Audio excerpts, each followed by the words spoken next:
như ngàn năm cố thế.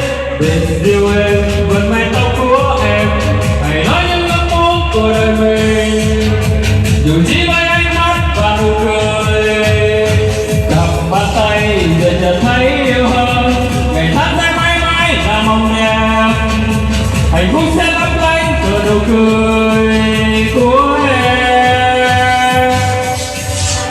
Hãy cùng lắng nghe ngàn đời sống cứ khát khao anh chờ mong. Hãy cùng lắng nghe chiều dần xuống được thấy em bên mình mãi mãi. Này người yêu dấu ơi, em đang nghe gì trong tiếng sóng biển xanh với nắng hồng. Em đẹp như ngàn năm cố thế, như trăm năm sống chung.